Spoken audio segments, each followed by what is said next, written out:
maioria sabe aqui o que são as betimílias, né? Nós, né, alimentamos os pobres não só com o alimento material, mas também com o alimento espiritual. O trabalho, né, não é fácil, o marido está aí também. Temos as casas de Maria em Belo Horizonte, agora só temos uma, porque a outra foi vendida. Temos em Brasília e temos o trabalho que a Sônia faz em Salvador, que é uma betimília também um pouquinho, um ritmo diferente, né? Lá eles só entregam cestas básicas aos sábados, enquanto em Brasília e em Belo Horizonte são fornecidas alimentos, né? Sopas diariamente, praticamente. Em Belo Horizonte é de segunda a sexta, em Brasília segunda, quarta, quinta e sábado, né? E é um trabalho que é feito a partir das doações, tanto da Verdadeira Vida em Deus, quanto de amigos também, né? Os grupos de oração são convidados, mais do que convidados, são convocados a ajudar. Então eu fiquei pensando, eu já falei muitas vezes sobre a Casa de Maria, e Deus me tocou ao longo desses dias que eu estava me preparando, para falar de alguma coisa que talvez tocasse mais o coração de muitos aqui, inclusive o meu. Então eu resolvi falar sobre a esmola. Eu estava, dia desses, assistindo a um vídeo de Dom Henrique Soares, que é bispo, né, já falecido recentemente, mas foi bispo lá de alguma cidade de Pernambuco, que eu não me lembro. Mas ele falava de uma coisa que eu nunca tinha ouvido falar. Ele falava das intenções da Santa Missa. E ele falava que pouca gente sabe disso, mas quando você vai pedir intenção, né, por uma pessoa na missa, para que ela tenha valor de estar agregada à Santa Missa, você tem que dar uma esmola. Não é simplesmente escrever o nome, botar no cestinho, ou ir lá na sacristia e escrever o nome pelo falecido e que vai ficar sobre o altar. Não, porque rezar pelos mortos, a igreja reza todos os dias. Mas a Santa Missa é um valor sacrificial, muito especial. Então, a pessoa que realmente quer unir o sacrifício da missa, né, à intenção daquela pessoa falecida ou viva, ela tem que dar uma esmola, né? Não é a questão do dinheiro nunca, mas é sempre aquilo que Jesus nos pede. Dê de você algo, né? Algo que te custe. E eu fiquei pensando, né? Os judeus, né, no templo em Jerusalém, eles faziam isso. Sempre que iam pedir algo ao Senhor, levavam uma oferta. Não é troca, mas é uma maneira de dar um carinho ao Senhor. O que nós podemos oferecer a Deus? Nada. Tudo que temos é dele, né? Até Massula diz isso, né? Senhor, tudo que eu tenho é seu, o que eu vou te dar, né? Meu talento e tudo, né? O Senhor que me deu. E ele fala, me dê então a sua vontade, né? E a vontade é a vontade de Deus em nós. E todos nós sabemos que aquilo que mais nos custa dar é algo que é precioso para nós. E geralmente é um valor, né? É algo financeiro, é algo material. É algo que realmente nós tropeçamos sempre nisso. Então eu resolvi falar sobre a esmola, né? A esmola. O valor da esmola, que muitas vezes a gente reduz, né? A esmola, ela tem um valor importantíssimo. Então eu me vali aqui dos escritos de um padre salesiano que foi aluno de Dom Bosco, chamado André Beltrame. Talvez, né, eu não o conhecia, mas caiu nas minhas mãos também.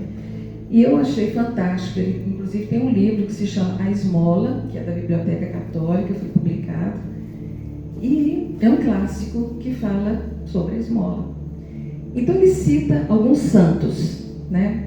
E ele fala assim, antes, né, de mais nada, ele fala, não me recordo que alguma pessoa caridosa tenha morrido mal. E ele vai citar São José Cotolengo, são os pobres que nos hão de abrir as portas do paraíso. E Santo Ambrósio, cuidado, não recuses uma esmola, porque é tanto um pecado tirar o alheio, como negar o que lhe é devido. Então, a profundidade da esmola é uma coisa impressionante. E o que é esmola? Ele vai nos responder. São todas as obras de misericórdia, tanto espiritual como corporal. As espirituais: dar bons conselhos, ensinar os ignorantes, alertar os que erram, consolar os aflitos, perdoar as injúrias, sofrer com paciência com as fraquezas do próximo, rogar a Deus pelos vivos e defuntos.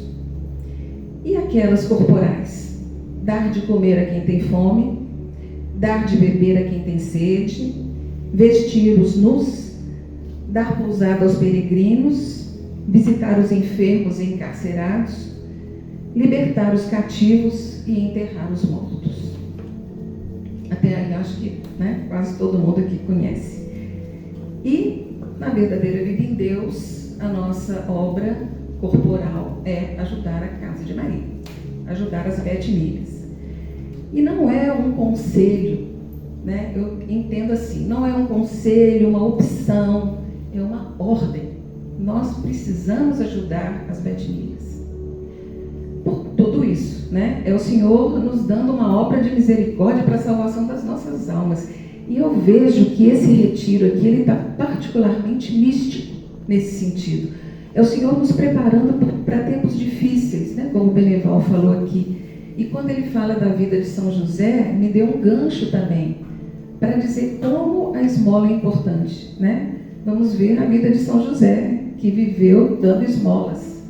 Não é que a gente vai ficar pobre dando esmola, porque aí é que nós vamos entrar nas Sagradas Escrituras e ver quantos exemplos e quantas testemunhas tem no Antigo e no Novo Testamento sobre as esmolas.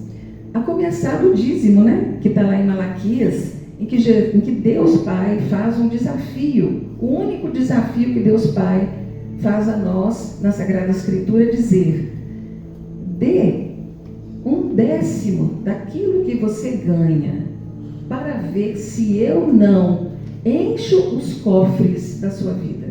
Ele faz esse desafio. Então, o dízimo, que a igreja considera não os 10% do que você recebe, que seria uma devolução de boa vontade às obras de Deus. A igreja considera que você pode doar aquilo que você possa doar, não exige os 10%, mas Deus faz esse desafio porque é difícil. Dê 1/10 daquilo que você ganha para ver se eu não te reponho muito mais e abro as cachoeiras do céu. Quem faz verdadeiramente esse tipo de experiência dá um testemunho maravilhoso. E eu posso dar um testemunho porque houve um momento em que eu tirei muito dinheiro para ajudar as casas de Maria e o Senhor me devolveu muito mais. Isso não é brincadeira, isso é verdade. Mas nessas obras, então, de caridade, inclui ajudar hospitais, obras pias, entidades, As casas de Maria estão aí. E os que ajudam os necessitados, vai dizer o venerável André Bertani, os que ajudam os necessitados, além das muitas graças recebidas em vida, também receberão graças eternas no céu. Os que ajudam, que são benfeitores, serão no céu recebidos pelas almas que ajudaram. Daí essas almas dirão para nós, quando chegarmos ao céu: olha, nós somos aqueles órfãos que vocês acolheram no colégio que era mantido com a sua esmola. Nós somos aqueles pagãos que fomos batizados e instruídos pelos missionários que só nos foram enviados com seus recursos. Nós somos aqueles a quem você matou a fome e deu novo alento, nova esperança na bondade de Deus. No céu receberemos uma coroa pelo simples fato de ajudar, de dar esmola. São Mateus vai falar no capítulo 25: então o rei dirá aos que estão à direita: vinde benditos de meu Pai, tomai posse do reino que vos está preparado desde a criação do mundo, porque tive fome e me destes de comer, tive sede e me destes de beber, era peregrino e me acolhestes, nu e me vestistes, enfermo e me visitastes, estava na prisão e viestes a mim.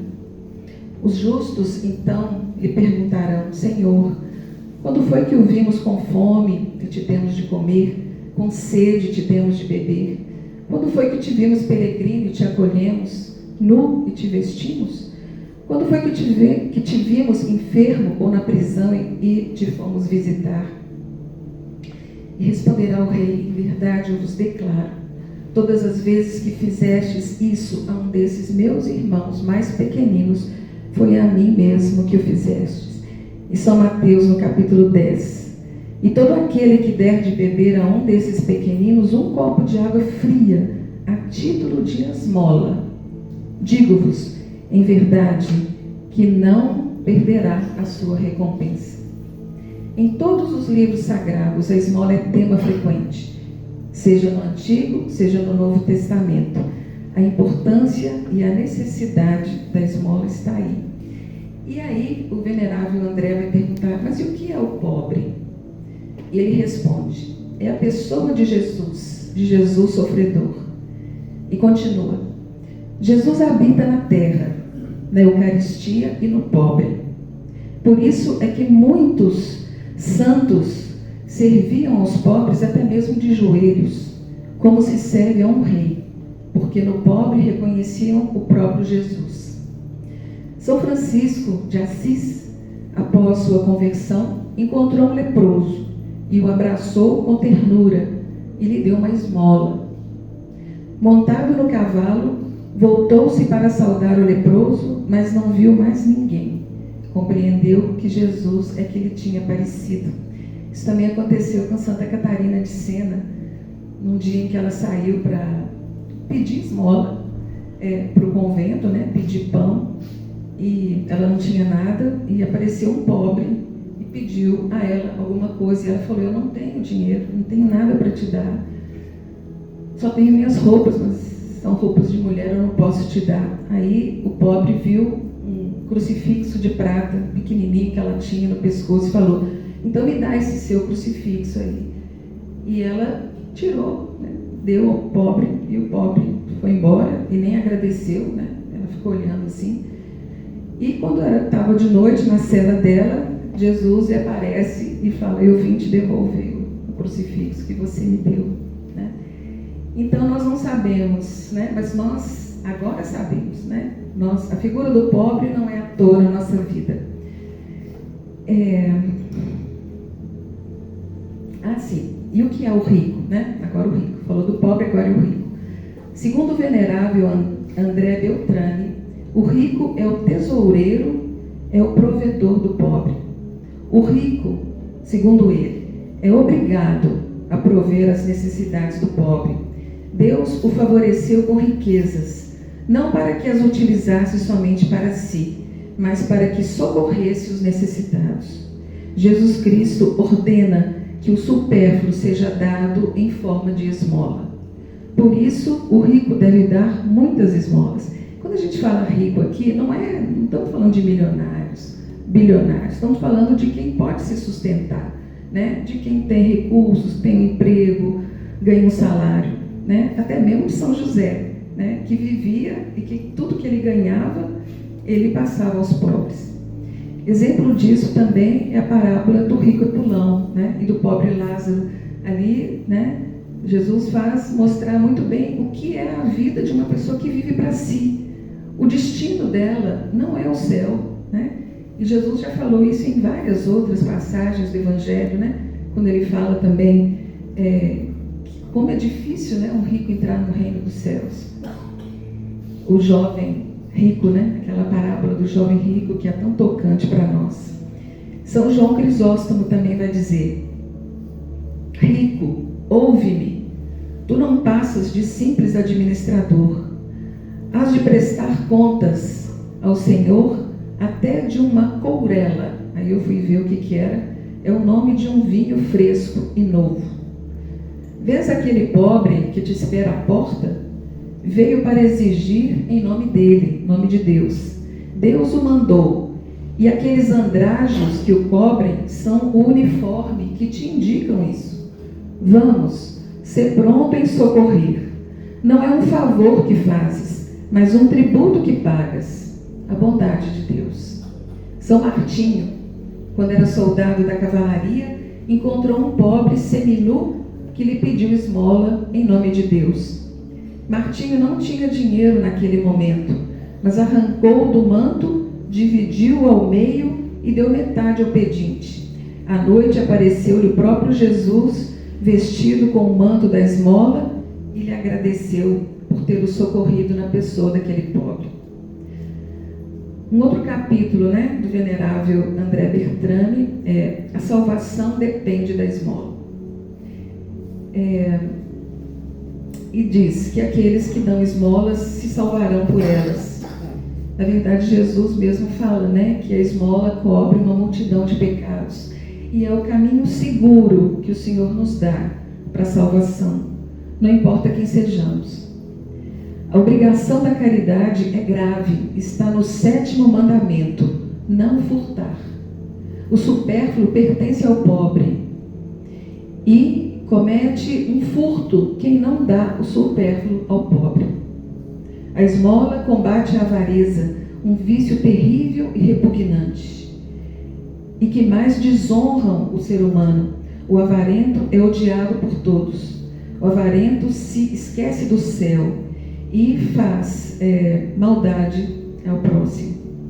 Judas era avarento, guardava as esmolas, mas se deixou levar pela avareza. Tornou-se amigo do dinheiro e, em nome do dinheiro, se tornou ladrão. E se tornou tão mau, capaz de entregar o inocente por dinheiro. Ao contrário dele, Madalena, que tinha dinheiro, que era rica, gastou o rico bálsamo, que valia muito dinheiro, nos pés de Jesus. O dinheiro cega os homens, por isso Jesus nos deu como antídoto a esmola, símbolo da caridade. Além de combater a avareza, o individualismo, o egoísmo e tantos outros vícios decorrentes desses pecados, a esmola nos traz grandes benefícios, que é o 100 por 1, que Jesus vai falar. São Marcos capítulo 10, versículo 30. Quem abandonar suas coisas por amor de mim receberá o cêntuplo das bênçãos, que Deus enviará à sua pessoa, aos seus bens, aos seus negócios, aos seus familiares. O cêntuplo na paz do coração, o cêntuplo nas graças em família, o cêntuplo nas graças espirituais, na vida e na morte, e principalmente na glória eterna. Em São Lucas, capítulo 6, versículo 38, dai e vos será dado, porque com a mesma medida com que medirdes, sereis também medidos. São Vicente de Paulo era muito pobre e ainda assim distribuía esmolas aos mais pobres que ele. Deus lhe dava o cêntuplo por 1, inspirava os ricos a proverem o dinheiro. Mesmo ele dando todo o dinheiro, assim como São José, recebia muito mais e continuava dando. E muitos podem pensar, mas eu já estou dando, já dou tanta esmola, e não recebi 100 por 1, em termos materiais, Mas a promessa de Jesus não falha. Você pode não ter recebido o cêntuplo em bens materiais, mas em graças, E também a sua família, os seus negócios, na saúde, o Senhor sempre retribui, porque Ele é o dono de tudo, E o mais importante, recebendo em graças espirituais, pois uma só graça espiritual vale mais do que todo o ouro da terra. A esmola é um preceito, uma obrigação que nos orienta às Sagradas Escrituras. Junto com o jejum e a oração, a esmola é caminho seguro para a santificação e purificação das nossas faltas. Quando fazemos caridade, não estamos ajudando apenas aquele que está à nossa frente, mas principalmente ao próprio Jesus Cristo. Essa certeza está em várias passagens do Evangelho e nas experiências vividas por muitos santos, além de Santa Catarina de Sena, Santa Isabel de Hungria, Santa Rosa de Lima, São Martinho de Porres, Tantos outros exemplos que nós até vimos aqui. E agora São José, o predestinado de Deus. Não há como não praticarmos a esmola, não só porque nos é pedido pelo próprio Jesus, mas porque é a identidade própria do cristão. e em especial porque nos garante abundância de graças físicas e espirituais na terra e no céu. Então, quando Jesus nos dá a Bet-Miriam, Ele nos está dando um grande presente, uma chance imperdível de santificação, né? Através de um gesto tão bonito que é ver o outro bem alimentado, bem feliz, né? A gente está fazendo sorrir o próprio Deus. E não há nada que substitua essa esmola. Podemos rezar, podemos jejuar, até ficarmos magrinhos, mas sem a esmola acompanhando não dá. Porque Ele sabe como é difícil nós tirarmos a mão do bolso. E em nenhuma passagem dos Santos Evangelhos a esmola aparece como um conselho, como opção. É um imperativo: dê esmolas. Também em nenhuma passagem das Sagradas Escrituras o Espírito Santo indica as pessoas ideais para receber as esmolas, né? Aquela pessoa merece a minha esmola, aquela vai gastar com droga, eu vou dar para essa aqui que eu conheço. Não importa o que a pessoa fará com o benefício recebido da esmola, essa parte pertence àquela pessoa e Deus. E o preceito evangélico é simples: dê esmolas. Deus se compadece de nós, mesmo que não mereçamos sua bondade. Ele nos dá a esmola da nossa bondade, da bondade dele, né? E pede que sejamos misericordiosos como o Pai é misericordioso. Então a esmola é pura misericórdia. A esmola nos livra do mal, a esmola nos permite salvar as almas, as nossas e as de outros, pois é também penitência para salvar almas, para ajudar física e espiritualmente a muitas pessoas. Afastamos com a esmola desgraças espirituais. E nos recomenda o venerável André Bertani, em dias de festas litúrgicas, casamentos, batizados, consagrações, dê esmola. Que não sejamos como o jovem rico do Evangelho de São Mateus, né, no capítulo 9, quando ele pergunta, né, Senhor, mestre, né, o que é que eu faço para ganhar a vida eterna? Então Jesus fala, né, cumpra os mandamentos. E ele fala, mas eu já cumpro. Então Jesus fala, se queres ser perfeito, né, vende tudo o que tens e dê aos pobres. E o jovem então se entristece e vai embora, porque ele tinha muitos bens. O que o Senhor quer é nos ajudar a nos desapegar de um peso que nos prende à terra e que não nos deixa subir livremente ao céu. Quando nós podemos ter a vida que Deus nos permite ter, né? Ele não é contra quem tem bens materiais, quem pode ter uma vida confortável. Deus não é contra nada disso, né? Ele quer apenas que nós nos abramos o coração, que nós abramos o coração. E muitas vezes isso é difícil, né? A gente se preocupa muito com as coisas do mundo, né? Com as contas que temos que pagar, com a casa nova, com o carro novo, com coisas que pretendemos fazer, até para ajudar um filho, um neto, né? Nós estamos também nisso aí. Mas, além disso, temos que dar esmolas àqueles que mais necessitam de nós. Para o padre Beltrame, a esmola é o melhor investimento. E ele fala, Deus é o banqueiro infalível que promete juros que são pagos em graças. Tudo que fazemos pelos necessitados é como se fizéssemos diretamente a Deus. E se o próprio Deus promete um lucro tão grande, só podemos concluir que nada é mais inteligente do que dar esmolas. Então eu espero que, falando isso com vocês e para mim também, a gente se sensibilize pelas casas de Maria. Elas precisam realmente da nossa ajuda. Eu falo em Belo Horizonte, né, que é onde eu estou, nos faz muita falta o dinheiro, né? O César manda para a gente a cada 3 meses, né, César? Ele manda uma quantia que vai nos ajudar. Mas vocês não têm ideia de como que, principalmente de 2020 para cá, como cresceu o número de pessoas que precisam de ajuda, né?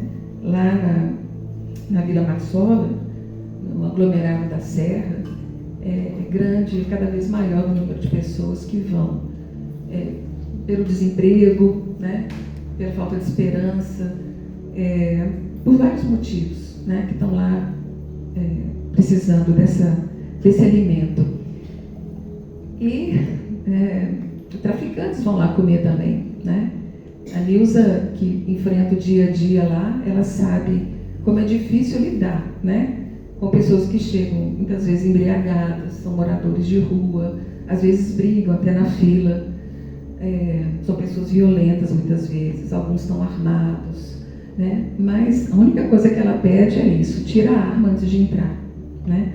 A gente até então, desde a pandemia, está distribuindo a sopa na rua, né, para as pessoas não entrarem, porque o ambiente é pequeno, mas ninguém fica sem comida, ninguém fica sem alimento.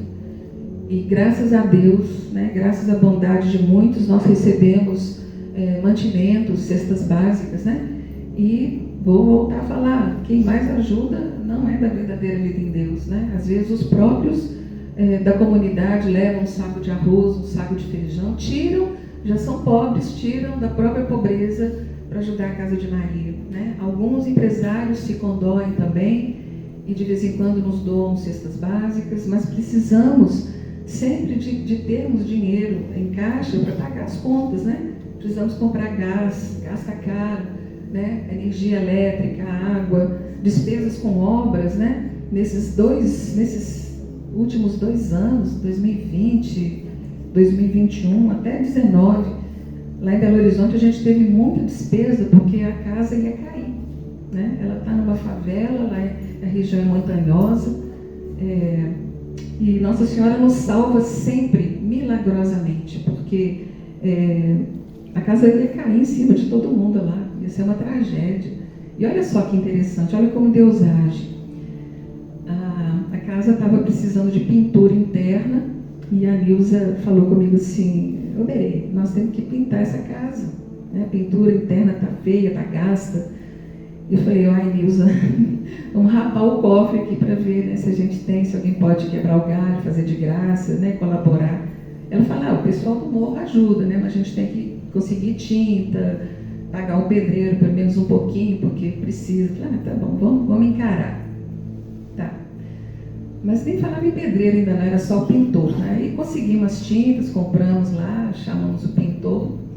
Ele levou as tintas lá para dentro e foi ver como é que estava a situação. Tinha aquele chá à parede lá interna, né? Quando ele bateu assim, a mão ou o pincel, sei lá o que for, chamou a Nilza, falou: Nilza, vem cá ver.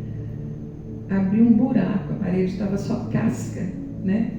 E ele falou: olha lá para baixo, né? Um buraco já se formando imenso, né? Aí chamamos o pedreiro, tivemos que chamar, ele foi ver e falou assim: olha, essa casa não cai por milagre de Deus, porque ela está na beira de um imenso buraco causado por rede de água, né, que fura, cano.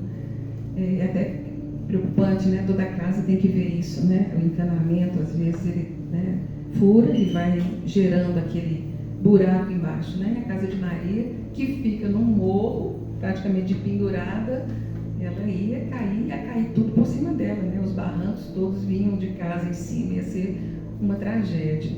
Então ali, né, com ajuda, com muito custo, a gente conseguiu fazer, né?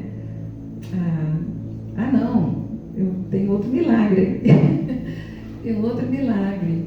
Quando a gente ficava sem saber como é que nós vamos fazer essa obra, né? Porque é um dinheirão que tinha que injetar cimento, né, concreto, ia ter que contratar, né, quase que uma empresa, né, para fazer isso. Nos apareceu lá uma doação de R$100 mil. Coisa que nunca aconteceu antes. Um casal que tinha feito uma promessa e prometeu uma coisa que era impossível. Eu até falei para vocês. Eles fizeram uma promessa, alguma coisa lá da família deles, que se eles conseguissem, eles dariam um bom dinheiro para a Casa de Maria. E eles conseguiram a graça. E apareceram lá. Foi isso que salvou. Conseguimos pagar aquela obra. E eu tenho certeza que aquele casal ganhou muito mais graças do que já tinha pedido. Então, tudo é feito assim.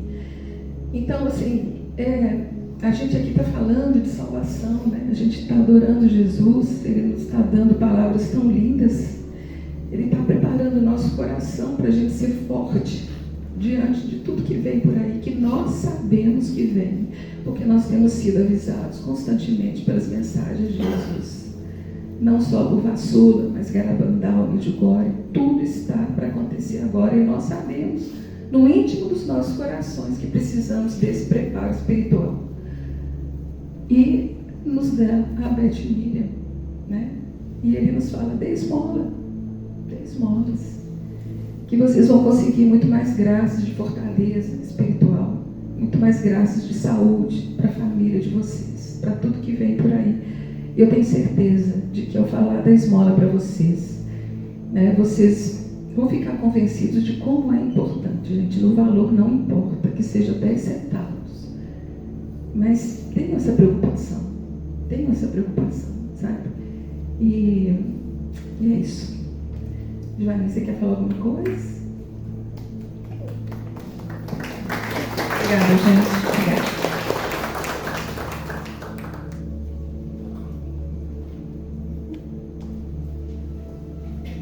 Boa tarde a todos. Vou tentar falar sem meu coração disparar, porque é assim. Berenice falou, né, a respeito da caridade, que nós, né, precisamos estar sempre atentos a essa oportunidade que Deus nos dá, e especialmente para nós, né, que Ele falou tão claramente através da mensagem da Beth Miriam que Ele nos dá. Então, a Beth Miriam é um presente de Deus para nós, né, onde é um espaço especial para a gente praticar a caridade. Na Beth Miriam, lá no Itapuã, tem uma frase que eu gosto muito de ver. Está escrita lá na parede, lá fora, para todo mundo. Através de mãos generosas, Deus cuida de todos. Deus não precisaria assim realmente, mas é a oportunidade dele continuar fazendo o milagre do peixe e do pão. Esse milagre ele é acontecido todos os dias nas Beth Miriam. É necessário que cada um de nós colocamos a nossa parte. E aí acontece o grande milagre. A gente nunca, eu vejo todas as vezes, eu olho e eu falo, meu Deus, a transformação que acontece, né, de onde vem aquele pouco de legumes que sobrou, porque os legumes que chegam lá é que sobrou de algum lugar. Outra pessoa vai dar um pacote de arroz, o outro de macarrão, e ali vem as pessoas ali do Itapuã mesmo, que são as voluntárias, que elas vão confeccionar a sopa e pega tudo aquilo que de cada lugar veio, que a única coisa que eu me coloco ali é dizer sim. É o que eu falo para Nossa Senhora. Nossa Senhora, eu tenho vergonha de pedir. Eu não tenho tempo, tenho também meus afazeres, mas eu sou sua secretária. O que eu faço? Eu falo, Nossa Senhora, a senhora sabe como é que está a nossa dispensa. A gente vê um projeto, a gente vai e fala da Beth Miriam. É tanto que a gente tem o programa Mesa Brasil, que é um dos programas do SESC, e que eu digo que 80% das necessidades da Beth Miriam em alimentos é esse projeto do SESC. Vocês colocam em oração, né? Esse projeto do Mesa Brasil, que eles nos fornecem, né? Os supermercados, os grandes mercados, tiram aquelas coisas que estão vencendo das prateleiras, né? Os legumes, e aí nos doa. E a gente pega lá nesse projeto Mesa Brasil. Então, todos os alimentos que são usados na Beth Miriam, praticamente é doações do projeto Mesa Brasil, né? E é o que eu falo, muitos de nós, eu sempre nas nossas missas de primeira sexta-feira do mês, eu falo, será que a gente está falando para os nossos filhos, para os nossos netos, que a gente tem um espaço que é um presente de Deus, não é?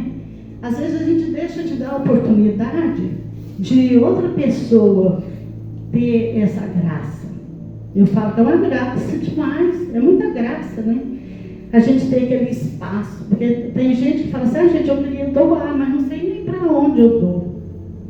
E a gente sabe bem para onde que precisa, né? Muita gente não sabe, né? Eu sempre, discretamente, eu chego para uma pessoa e falo onde é que eu estava. Eu não vim porque eu estava resolvendo alguma coisa da Betmília, e de repente a pessoa se desperta, né? Então é assim, para a gente tentar ser, né, essa graça de Deus na vida do outro, dela fazer alguma coisa além, né? E assim, a confiança que a gente tem que ter é essa, e a gente ter essa consciência de confiar, né? Nós que cuidamos da Betmília, que muitas vezes a gente começa a pensar, meu Deus, como é que vai ser a sopa de amanhã, né? Mas Deus, Nossa Senhora providencia. A gente está firme, confiar e fazer o que a gente tem que fazer, né? Que é dizer da bondade de Deus. Na Betmília, durante esse tempo de pandemia, mais ainda, né? Como a Berenice falou, cada dia aumenta, né? A quantidade de gente nas filas, a necessidade de desempregados, né? E a gente está ali, todos os dias, né? Com a graça de Deus, com a sopa. Nós lá no Itapuã, além da sopa, a gente tem conseguido, né? Os médicos do Sindicato dos Médicos, é uma equipe, então eles tiveram, eu falo que eles tiveram a graça, né? Eles tiveram a graça de achar a Betmília, eles foram, e durante esse tempo todo foi médico, ginecologista, clínico geral, com atendimento para a comunidade, eles atenderam 60 pessoas a cada 15 dias. Muitos diagnósticos, né? E aí eles conseguiram também, através de laboratórios, né? Fazer os exames de graça para a comunidade. Óculos, então, né? Óculos, né? Doação de óculos. Outra é uma clínica de óculos, né? Uma clínica muito boa lá em Brasília, oftalmológica. Então, essa pessoa me ofereceu, a gente vai fazer uma ação social. Que bom! Então, assim, pediu para a gente organizar na Betmília, eles atenderam 50 crianças, né? E deram óculos para todas, né, que precisavam de óculos, eles providenciaram. Entre elas, tinha uma criança que é cego de um olho por causa de um acidente. Imediatamente foi enviado para o hospital de base para fazer uma cirurgia, que é uma cirurgia muito difícil, né? Então, tudo isso é que eu digo. Nós temos que ser falar, né? Falar das Betmília, e oferecer aquele espaço para que todos, né, sirvam a Deus. Outra coisa, aí eu queria falar, eu queria ter essa oportunidade só, que aí, ontem, durante o momento, né, esse momento maravilhoso que a gente está tendo, da oportunidade, né, de estar em oração, e durante a minha fala com Jesus foi falando, foi me mostrando, eu tive um momento muito forte, e Jesus me mostrando aquelas pessoas comendo ali na Betmília, mas assim, e Jesus chorou em mim, gente. Jesus chorou em mim. Olha que eu não gosto de chorar em público, porque eu sou vergonhosa. O povo vai pensar que eu estou com problema. Mas, olha, Jesus me mostrou tão claramente, Ele andou comigo. E é engraçado que Ele não me mostrou as meninas da cozinha, que a minha preocupação muito é com elas, né? Com as meninas ali que cozinham, não. Jesus me levou para o salão. E a gente está tendo muitos homens, e está tendo um albergue lá, e tem assim, chega a 50 homens de uma vez, que são ex-presidiários, são pessoas que estão ali no albergue, né, esperando ali uma oportunidade de emprego. E Jesus me levou assim para aquele salão, e Ele mostrava só o olhar, um olhar profundo daqueles homens, daquelas pessoas. E Jesus chorava, ele chorava assim, porque as pessoas não alcançavam, não conseguiam vê-lo dentro deles próprios. E Jesus chorava de tristeza. Não de tristeza, não é tristeza que Jesus chorava. Jesus chorava em mim, olhando cada aquela pessoa, assim como assim, eu estou com eles, mas eles não conseguem me ver. A distância, né? A distância. Olha, é uma palavra que eu estou aqui ainda procurando. Mas assim, Jesus não chorava nem de tristeza, não é assim. É exatamente isso. Assim, eles não conseguem me achar. Compaixão. Pesar, com pesar deles não sentir, não conseguir sentir o amor de Deus. É o que eu falo. É porque quando a gente está ali, sempre antes, a gente lê a palavra de Deus, abre o livro da vida e você olha para aquelas pessoas, e realmente aí você vê aquelas pessoas vê assim, dona, eu queria tanto sentir esse amor, né? A gente fica ali, né? Aquelas pessoas às vezes pedem um texto e falam assim, eu vou levar esse texto para ver se eu tenho força para não beber essa semana. Então eu acho que tudo isso, sabe? E Jesus ficou, olha, eu quase que desmaiei ali. Estava pedindo pelo amor de Jesus, eu não dou conta mais. Mas Jesus chorava em mim, por cada um daqueles. Então eu só queria dizer isso aqui, porque Jesus quis me mostrar. Ele me mostrou, não é? E eu queria partilhar com vocês, né? O que Jesus fez para mim, eu não estou falando que é para vocês não, para mim, né? Porque Ele fez para mim. Mas eu estou partilhando com vocês, né? O que Jesus fez para mim, que é uma graça imensa de eu ter sentido isso e Jesus ter me mostrado. E dizer, reforçar para vocês, mais ainda, o presente que a Beth Miriam é para cada um de nós, né? Da gente falar da Beth Miriam, para a gente falar da nossa missão mesmo, tá bom? Então, assim, pela graça de Deus e providência de Nossa Senhora, é que eu digo, todas as segunda, quarta-feira, quinta-feira, sábado, nós temos a sopa lá para aqueles necessitados, né? Louvado seja a vida de cada um de vocês, que vocês continuem com isso no coração e que Deus nos dê a força necessária para continuar essa linda missão das casas de Maria. E não é fácil.